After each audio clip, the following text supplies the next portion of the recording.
उत्तरी यूक्रेन के मोर्चे पर बेलारूस को आगे करना पुतिन की मजबूरी भी बन गई है, क्योंकि दक्षिण में ज़ेलेंस्की अकेले रूस से लोहा ले रहे हैं और ऐसे में अब पुतिन ने कड़े फैसले लेने भी शुरू कर दिए हैं, जिसका असर भी दिखना शुरू हो चुका है। और दक्षिण में स्नेक आइलैंड पर एक नए हमले ने पुतिन का इरादा साफ कर दिया है। ये रिपोर्ट आप देखेंगे तो पुतिन के बड़े ही खौफनाक कदम के बारे में आपको पता चलेगा। साथ में ये समझेंगे कि पुतिन जब जब शर्मिंदा होते हैं या उन्हें कोई बेइज्जत करता है, तब तब पुतिन का गुस्सा उनके दुश्मन का बहुत बड़ा नुकसान भी करता है।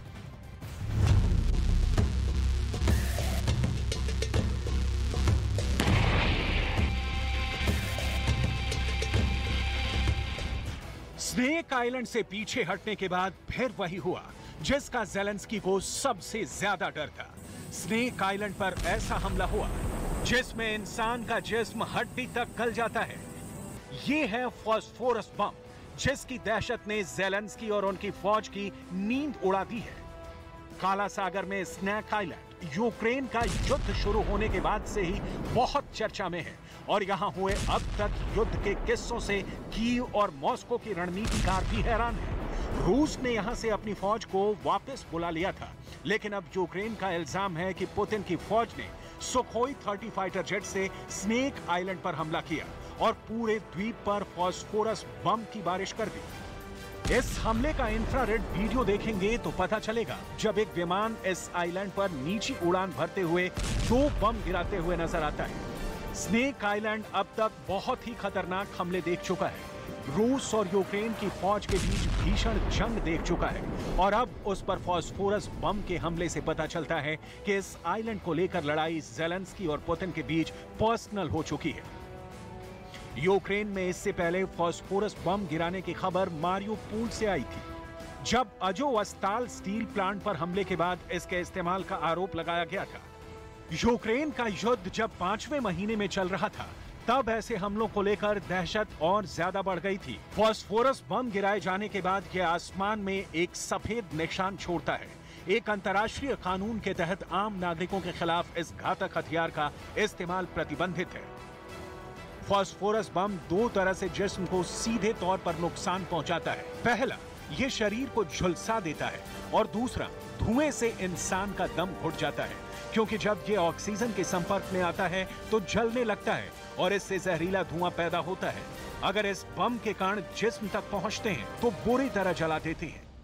ज़ेलेंस्की इस मुद्दे को कई बार उठा चुके हैं। इसे वो पुतिन का वॉर क्राइम बताकर पूरी दुनिया से रूस के खिलाफ सख्त कार्रवाई की अपील करते रहे। В Україні загинуло вже 287 дітей. І це тільки те, що ми знаємо офіційно. Ми поки не знаємо, скільки загиблих були поховані в братських могилах на окупованих територіях і скільки тіл залишилось в розвалинах будинків у містах, які російська армія поки контролює.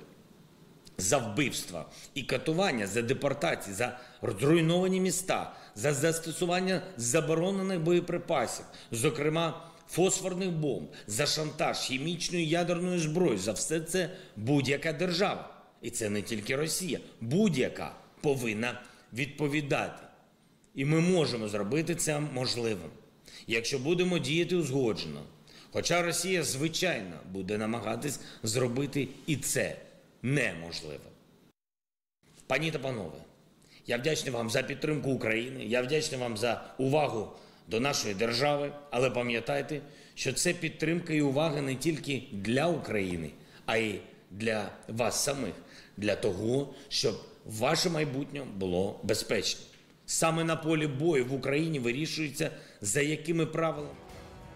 पुतिन के जुल्म का जिक्र तो ज़ेलेंस्की जंग की शुरुआत से कर रहे हैं, लेकिन स्नेक आइलैंड पर उनका दोबारा कब्जा यूक्रेन की फौज के लिए हौसला बुलंद होने वाली बात है। इस युद्ध में शुरुआत से ही स्नेक आइलैंड एक रहस्यमयी जगह रही। दुनिया में जो लोग इसके बारे में नहीं जानते, उनको ये भी बताया गया कि यहाँ सांप पाए जाते हैं, लेकिन ये सच नहीं है। यूक्रेन का स्नेक आइलैंड फुटबॉल के 20 मैदानों जितना बड़ा द्वीप है और यहाँ हमेशा फौज तैनात रहती है। अभी यहाँ आम लोगों की कोई आबादी नहीं है। यहाँ से यूक्रेन का तट करीब 35 किलोमीटर दूर है। यहां से काला सागर के उस रास्ते को कंट्रोल किया जा सकता है जहां से यूक्रेन के ओदेसा पोर्ट तक का रास्ता है। कहा जा रहा है कि जब से यूक्रेन को हाइमर्स जैसे नए हथियार मिले, स्नेक आइलैंड पर रूस का टिकना मुश्किल हो गया और भारी नुकसान के खतरे को देखते हुए उसे ये आइलैंड खाली करना पड़ा। पुतिन के लिए ये बहुत शर्मिंदगी वाली बात है, क्योंकि स्नेक आइलैंड पहला ऐसा मोर्चा नहीं जहां से उन्हें पीछे हटना पड़ा है। ज़ेलेंस्की की फौज ने पुतिन को कई फ्रंट पर बेइज्जत किया है। सबसे बड़ा झटका कीव के पश्चिम में होस्टोमेल एयरपोर्ट पर कब्जे की कोशिश थी, जिसमें रूस बुरी तरह नाकाम हुआ। दूसरा बड़ा झटका कीव था, जहां कैपिटल के करीब पहुंचने के बाद भी पुतिन की फौज को पीछे हटना पड़ा। तीसरा बड़ा झटका बर्द्यांस्क में रूस के वॉरशिप सरातोव पर मिसाइल से हमला था। चौथा बड़ा झटका काला सागर में रूस का वॉरशिप मॉस्को का डुबोना था। ये काला सागर में पुतिन का फ्लैगशिप था। पांचवां बड़ा झटका खार्किव रहा, जहां पुतिन की फौज शहर के करीब पहुंचकर पीछे हटने को मजबूर हो गई। छठा झटका लिसिचांस्क के पास नदी पार करने के दौरान 5 दिन चला नाकाम ऑपरेशन था, जब रूस के बनाए पुल यूक्रेन की बमबारी में तबाह हो गए। अब सातवां झटका स्नेक आइलैंड है, जहां से रूस की फौज को पीछे हटना पड़ा है। इससे ये सच्चाई नहीं छुपती कि ज़ेलेंस्की डॉनबास के मोर्चे पर हार रहे हैं और कई शहर उनकी पकड़ से धीरे धीरे बाहर होते जा रहे हैं। लेकिन इन सब के बीच सबसे बड़ी खबर ये है कि यूक्रेन ने अमेरिका से मिली हार्पून मिसाइल से रूस को और बड़े बड़े झटके देने शुरू कर दिए हैं। रूस का एक सप्लाई शिप यूक्रेन की हार्पून मिसाइल का निशाना बना है। इस हमले ने पुतिन की मॉस्को वाली बुरी यादें ताजा कर दी हैं। रूस के शिप अब सेफ नहीं है, ये पुतिन को समझ लेना चाहिए। इस हमले का ड्रोन से एक इंफ्रारेड वीडियो भी बनाया गया, जिसमें डॉट की शक्ल में आप मिसाइल को शिप की तरफ बढ़ता देख सकते हैं और फिर बड़ा धमाका होता है।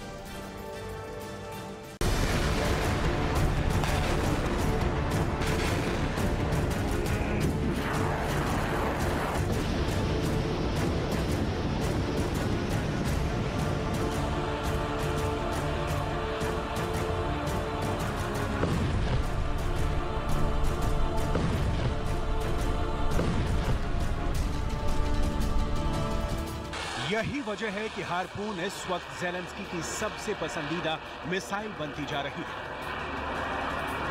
हार्पून मिसाइल की ताकत और रेंज समझेंगे तो पता चलेगा कि इस मिसाइल को लेकर रूस कितने खतरे में जंग लड़ रहा है। यूक्रेन के पास ट्रक से लॉन्च होने वाला हार्पून मिसाइल सिस्टम है, जिसकी रेंज 125 किलोमीटर तक है। अमेरिका के इस मिसाइल को समंदर के बीच किसी भी ठिकाने के लिए बहुत खतरनाक माना जाता है। इसका गाइडेंस सिस्टम और इसको आसानी से ट्रैक ना कर पाने की चुनौतियां किसी भी टारगेट को इसके खिलाफ आसान लक्ष्य बना देती हैं। अमेरिका से मिले ऐसे हथियारों की डिमांड जारी है। ज़ेलेंस्की चाहते हैं कि नए हथियारों को वो डॉनबास के मोर्चे पर तैनात करें। जमीन पर भी रूस को उतना ही नुकसान पहुंचाएं जितना वो समंदर में पहुंचा रहे हैं।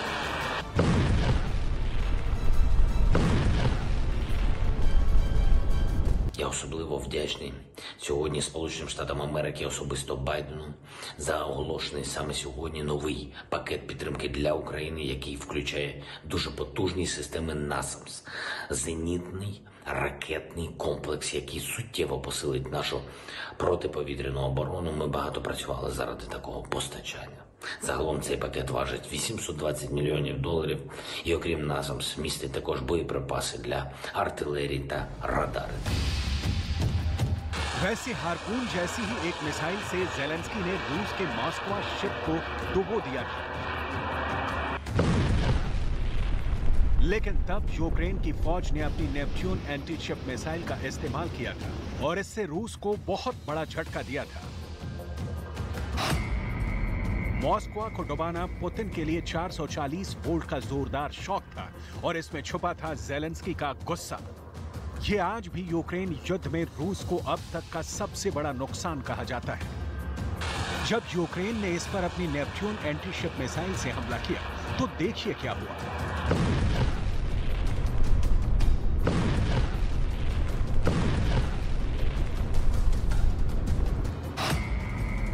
नेपच्यून मिसाइल को हवा से, जमीन से या फिर किसी वॉरशिप से भी दागा जा सकता है। दुश्मन के रेडार से बचने के लिए ये मिसाइल अपने टर्मिनल फेज यानी आखिरी दौर की उड़ान के दौरान समंदर की सतह से 10 मीटर की ऊंचाई पर उड़ती है। जब टारगेट करीब आता है तो ये 3 मीटर तक की ऊंचाई पर पहुंच जाती है। यही वजह है कि किसी वॉरशिप के क्लोज इन वेपन सिस्टम भी इसे आसानी से नहीं रोक पाते और फिर ये शिप से टकराकर उसे तबाह कर देती है। ऐसा ही रूस के मिसाइल क्रूजर मोस्का के साथ हुआ।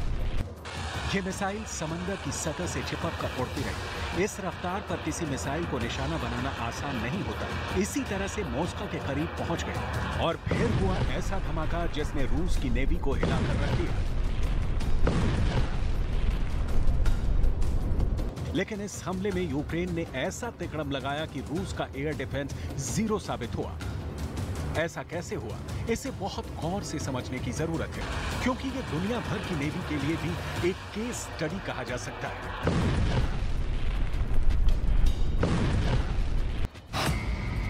नेपच्यून मिसाइल आवाज की रफ्तार से कम स्पीड से चलती है, यानी करीब 1000 किलोमीटर प्रति घंटा।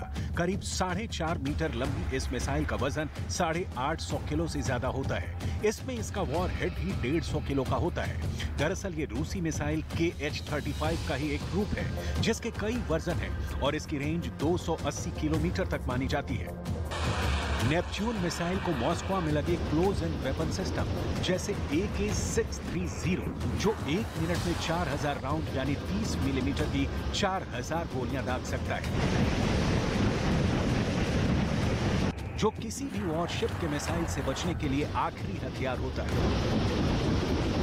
वो AK-630 सिस्टम 2 नेपच्यून मिसाइलों के हमले को रोकने में नाकाम रहे। दोनों मिसाइल बहुत तेज रफ्तार से मॉस्को से जा टकराए। अब यूक्रेन कामयाब कैसे हुआ, इसे समझिए। जो नई रिपोर्ट आई है उसके मुताबिक यूक्रेन और नेटो देश मॉस्को को लंबे वक्त से ट्रैक कर रहे थे। 13 अप्रैल 2022 को मॉस्को ओदेसा के पास ब्लैक सी में था। ऐसे में रूस को धोखा देने के लिए यूक्रेन अपने TB2 ड्रोन को मॉस्को की रेंज में ले गया, जिसे काउंटर करने के लिए जहाज के एयर डिफेंस सिस्टम बिजी हो गए। बस इसी वक्त यूक्रेन ने अपनी 2 नेपच्यून मिसाइल दागी, जो नीची उड़ान भरते हुए मॉस्को से जा टकराए। कुल मिलाकर ये ज़ेलेंस्की का धोखा था, छल था और उनकी अय्यारी थी, जिसके आगे पुतिन कुछ नहीं कर पाए। तब पुतिन ने 3 हफ्तों के अंदर अपने 2 बड़े वॉरशिप यूक्रेन के मिसाइलों के हाथों खो दिए थे।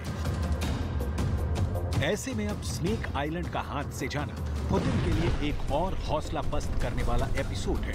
यूक्रेन का पूरा फोकस इस वक्त काला सागर के मोर्चे पर है। За наявною інформацією, з 1 липня 2022 року розпочато ротацію підрозділів Збройних сил Республіки Білорусь в Брестській області. Посилюється система протиповітряної оборони за рахунок підрозділів Східного військового округу Збройних сил Російської Федерації. डॉनबास में पुतिन चाहे जीत रहे हों, उनकी फौज सेवरोडोनेट्स्क के बाद लिसिचांस के आसपास मौजूद है, लेकिन काला सागर के मोर्चे पर अब भी ज़ेलेंस्की की फौज पुतिन पर भारी पड़ रही है, जबकि यूक्रेन की ना के बराबर नौसेना भी बहुत पहले खत्म हो चुकी है।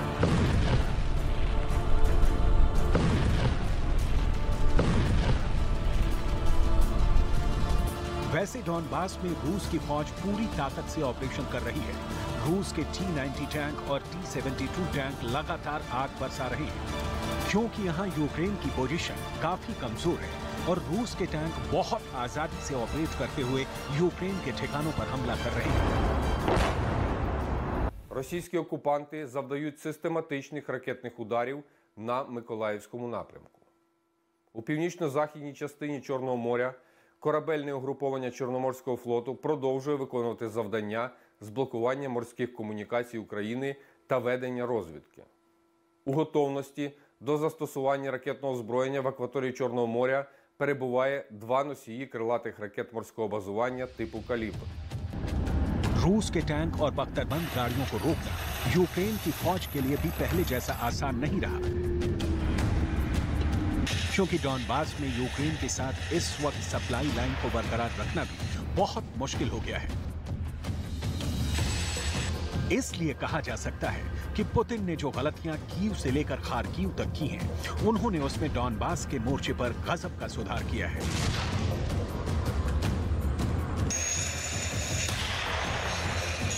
और इसके नतीजे भी देखने को मिल रहे हैं। लेकिन यूक्रेन के समुद्री किनारों को पूरी तरह बांधना अब भी रूस के लिए मुश्किल साबित हो रहा है। और स्नेक आइलैंड इसका सबसे बड़ा सबूत है।